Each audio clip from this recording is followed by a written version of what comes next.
Ethan, if she takes this medicine, she won't live past next month, right? When she's dead, that huge insurance payout will be our baby's formula money. I stared at the smart fish tank surveillance feed on my phone, listening to my husband Ethan Carter and his good friend Mandy's conversation, my whole body going cold. He was pouring my anti-cancer targeted therapy medication down the drain, replacing it with cheap vitamin pills. And I had just received my follow-up report from the hospital, misdiagnosis. I never had cancer at all. Summer, how are you feeling today? Did you take your medicine on time? Ethan Carter pushed open the bedroom door, holding a glass of warm water in his hand, his face wearing an impeccably gentle smile. Summer Lynn looked at the white pills in his hand, her stomach churning. I feel a bit nauseous. I'll take them later. Summer Lynn turned her head away, avoiding his outstretched hand. That won't do. The doctor said you can't skip this targeted therapy for even a single day. Ethan Carter sat down on the edge of the bed, his tone carrying an undeniable firmness.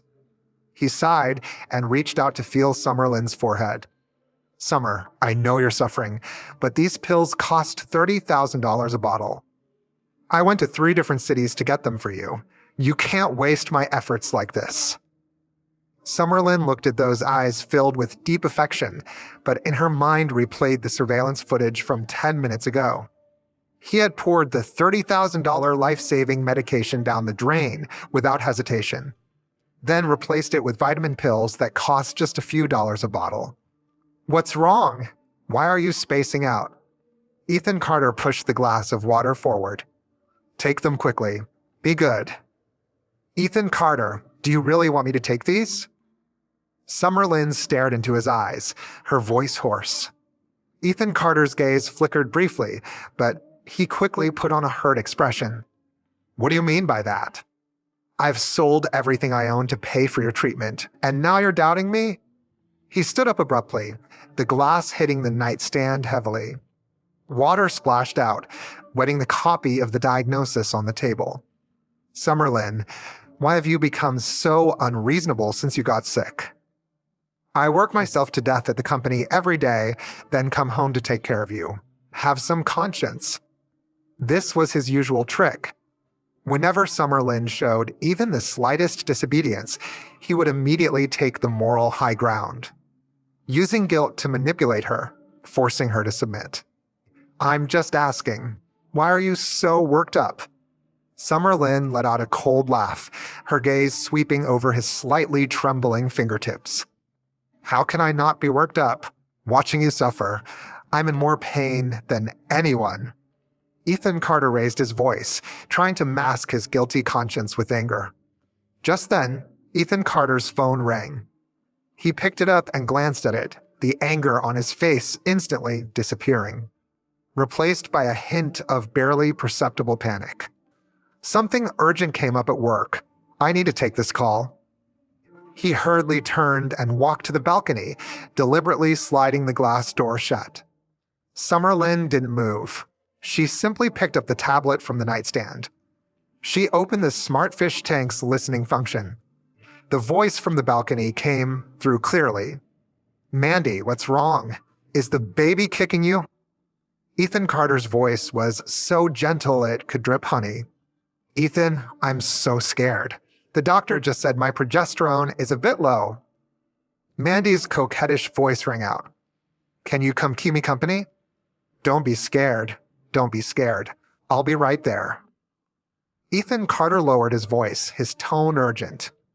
Don't move around, okay? Wait for me. But what about Summer?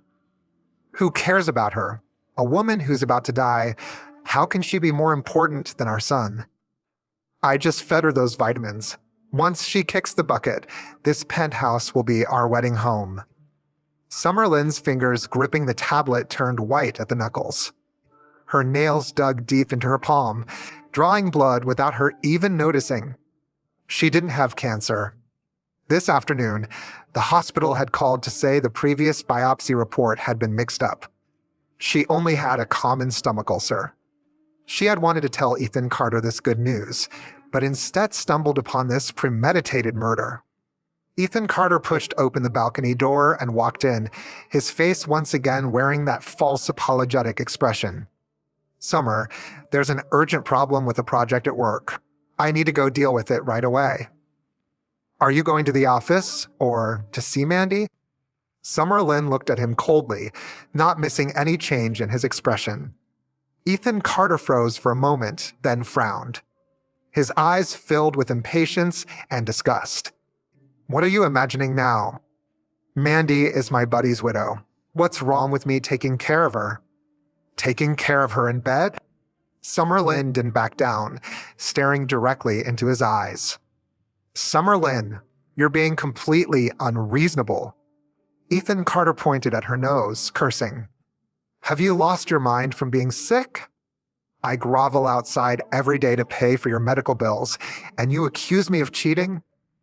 He let out a cold laugh, his eyes full of contempt and malice. Look at yourself in the mirror. Your hair's all fallen out. You're thin as a skeleton. What would I want with you? Are you useful because you're dying soon? These words were like a rusty dull knife, stabbing viciously into Summer Lynn's heart, cutting back and forth. But she didn't cry. She just calmly looked at the man before her. Looked at this man she had loved for 5 years, whom she had given everything to support. Take the medicine. I'll try to come back early tonight. Ethan Carter seemed to think he'd gone too far, so he softened his tone slightly. But his eyes remained cold, without a trace of warmth. What if I don't take it? Summer Lynn asked back, her tone carrying a hint of mockery. Don't take it. Ethan Carter let out a cold laugh and reached out to grab Summer Lynn's chin. The force was so strong it nearly crushed her jawbone. Summer Lynn, I'm warning you, don't be ungrateful. Whether you want to or not, you're taking this medicine today. He grabbed the vitamin pills and roughly shoved them towards Summer Lynn's mouth. Summer Lynn struggled desperately and swatted his hand away. The white pills scattered across the floor as if mocking this absurd marriage. Ethan Carter looked at the pills on the ground, his expression turning completely dark. Fine. Very good. Since you want to die so badly, suffer on your own then. Let's see how long you can keep up this attitude. He turned and strode toward the door without looking back. Ethan Carter, if you walk out that door, don't regret it. Summer Lynn said to his retreating back, enunciating each word. Ethan Carter gripped the door handle, turned his head, and his lips curved into a mocking arc. Regret? That word doesn't exist in Ethan Carter's dictionary. You'd better worry about whether you'll survive tonight first. Summer, you don't mind if I come over for a meal, do you? Mandy pushed open the door and strutted in. She carried several designer shopping bags in her hands and wore overpowering perfume. Completely disregarding that Summer Lynn was supposed to be a critically ill patient. This is my home. You're not welcome here. Summer Lynn leaned against the sofa, looking coldly at this woman who had taken over her nest. Oh my, Summer, why are you so petty? Mandy sat down on the sofa uninvited, tossing the shopping bags onto the coffee table. Ethan said you were bored at home alone, so he specially asked me to keep you company. He's just too kind. He always feels like he's wronged you. Mandy covered her mouth and giggled, but her eyes were full of provocation. After all, your illness can't be cured anyway. He just wants to let you go peacefully. Summer Lynn looked at her smug expression, her stomach churning again. Mandy, do you think you've already won? Summer Lynn picked up the water glass from the table and took a leisurely sip. I don't know if I've won, but you've definitely lost completely. Mandy leaned in closer, lowering her voice. Ethan told me last night that he gets nauseous just looking at your sickly appearance. He said he doesn't even want to touch you now. Summer Lynn's fingers tightened slightly, but her expression remained unchanged. Really? Then why doesn't he divorce me? Summer Lynn shot back, hitting Mandy's sore spot. It's because of those worthless shares under your name. Mandy got agitated and blurted it out. Once he gets her shares, do you think he'll keep you around? Summer, I advise you to be smart and sign the papers early. Otherwise, you'll end up with nothing, not even enough money to buy a burial plot. Just then, the front door was pushed open again. Ethan Carter walked in carrying bags of groceries. As soon as he saw Mandy, the fatigue on his face instantly vanished. Mandy, what are you doing here? Didn't I tell you to rest at home? Ethan Carter hurried over, fussing over her, completely ignoring Summer Lynn sitting nearby. Ethan, I missed you. Mandy immediately put on a wronged expression, her eyes reddening. And Summer doesn't seem very welcoming. She just tried to make me leave. Hearing this, Ethan Carter's expression immediately darkened. He turned to look at Summer Lynn, his eyes full of reproach. Summer Lynn, what's wrong with you now? Mandy came to see you out of kindness. What kind of attitude is this? Came to see me? She came to see if I'm dead yet. Summer Lynn let out a cold laugh, mercilessly exposing the truth. What nonsense are you spouting? Ethan Carter slammed the groceries he was holding onto the floor. Mandy is pregnant. Can you show some decency? Pregnant? Whose baby is it? Summer Lynn raised an eyebrow, her gaze shifting between the two of them. Ethan Carter's face instantly turned pale, panic flashing through his eyes. What are you making a fuss about? Mandy is carrying my dead buddy's child. It's my duty to take care of her. Ethan Carter tried to remain calm, defending himself loudly. Really? Then this baby better not look like you. Summer Lynn looked at him with a half smile. Seeing this, Mandy quickly grabbed Ethan Carter's arm. Ethan, don't be angry at Summer. She's just in so much pain from her illness. She's unhappy. I'm not wronged. As long as I can be by your side, a little grievance is nothing. Mandy's retreating to advance words completely ignited Ethan Carter's protective instinct. He patted Mandy's hand affectionately. Mandy, you're just too kind. Then he turned and glared viciously at Summer Lynn. Summer Lynn, apologize to Mandy right now. Apologize? Why should I? Summer Lynn found it somewhat amusing. These two really were a perfect match. Because you just insulted her. Ethan Carter pointed at Summer Lynn's nose, his attitude arrogant. If you don't apologize today, you can figure out your own medical bills. He was threatening her with medical expenses again. Summer Lynn looked at this despicable man before her, feeling only sadness in her heart. Fine, then I won't get treatment. Summer Lynn stood up and walked toward the bedroom without any hesitation. Stop right there. Ethan Carter grabbed her wrist, his gaze suddenly falling on her wrist. There was a jade bracelet of excellent quality. It was a keepsake from Summer Lynn's mother. Mandy mentioned yesterday that she likes jade. Take off that bracelet and give it to her. Ethan Carter commanded matter-of-factly. In your dreams. Summer Lynn violently shook off his hand, her eyes cold to the extreme. A woman who's about to die is no use for such nice things anyway. Ethan Carter snorted coldly and reached out to snatch it again.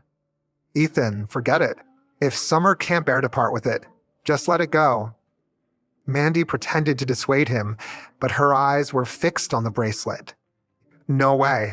This bracelet must go to you today. To show off in front of Mandy, Ethan Carter used more and more force. Summer Lynn desperately protected her wrist as the two struggled in the living room. A crisp crack sounded.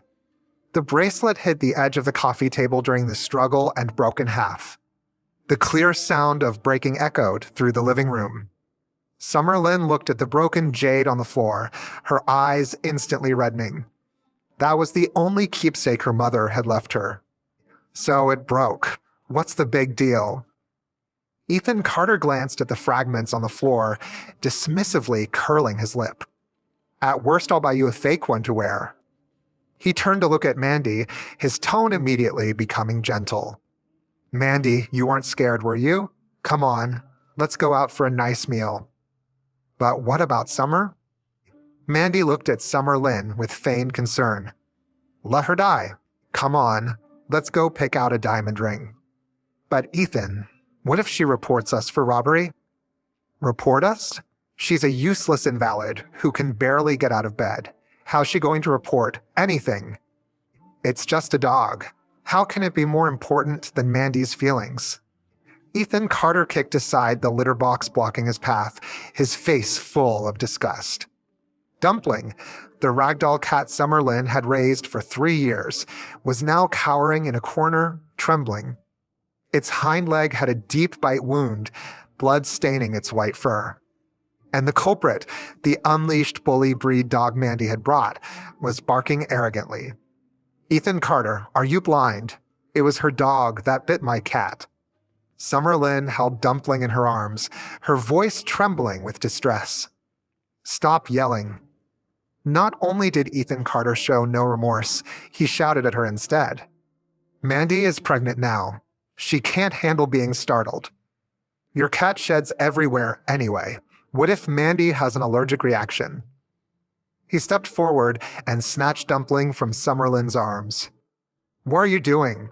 Give her back. Summerlin desperately tried to grab the cat back, but Ethan Carter shoved her onto the sofa. This damn cat can't stay. I'm throwing it out right now. Ethan Carter grabbed Dumpling by the scruff of its neck and strode toward the door. Ethan Carter, don't you dare. Summerlin struggled to get up and chased after him to the door. But Ethan Carter had already mercilessly thrown the cat near the trash can in the hallway. With a bang, the security door slammed shut. Ethan, don't be angry. Getting upset isn't worth it. Mandy walked up and pressed herself against Ethan Carter's chest, her voice syrupy sweet. Mandy's the understanding one. Ethan Carter wrapped his arm around her waist, looking at Summerlin with a challenging gaze. Summerlin, I'm warning you. From now on in this house, Mandy's rules are the rules. Summerlin looked at the dark hallway outside the door, her heart breaking. Her stomach suddenly sent waves of sharp pain, cold sweat instantly soaking through her back. Although she didn't have cancer, a severe stomach ulcer flare-up was still life-threatening. My stomach hurts. Take me to the hospital. Summerlin clutched her stomach, barely managing to speak. What hospital? You have a terminal illness. Going would just be a waste of money. Ethan Carter glanced at her coldly, completely unmoved. Ethan, my dog seems to have diarrhea. Can you take me to the vet?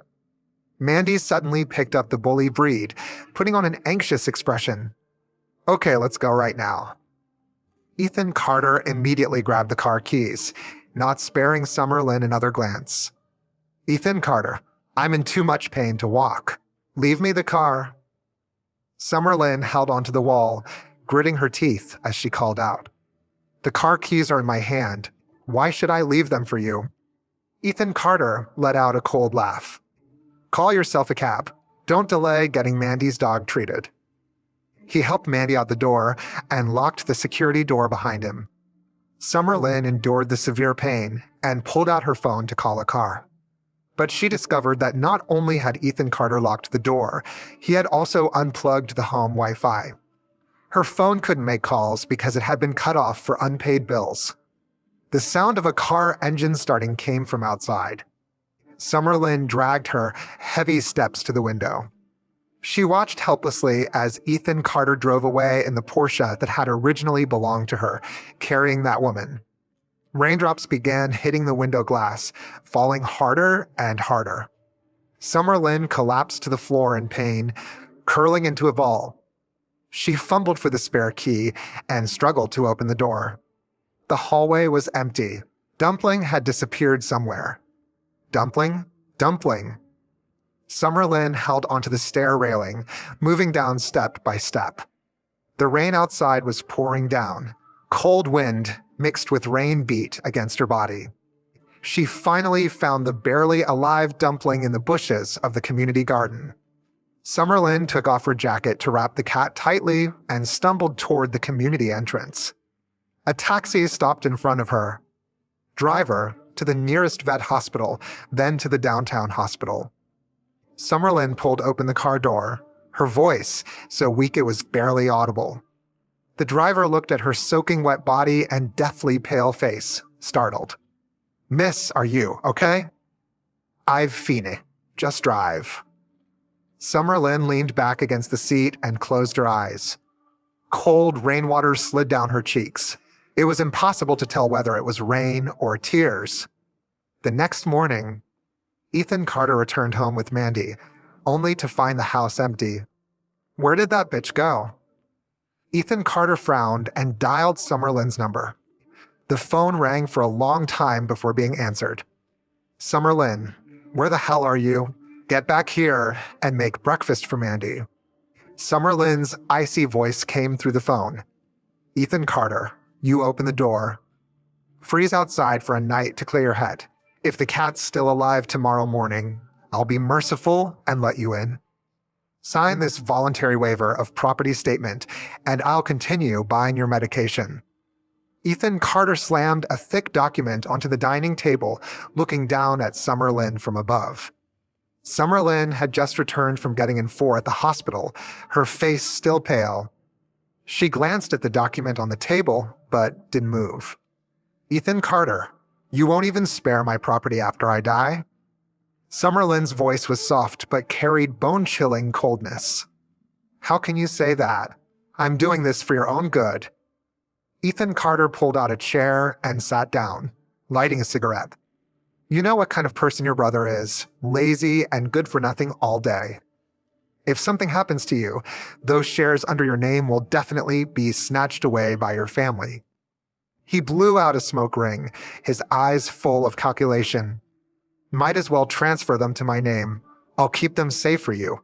At least since we were married, I can buy you a decent burial plot. Keep them safe for me? Summer Lynn laughed coldly.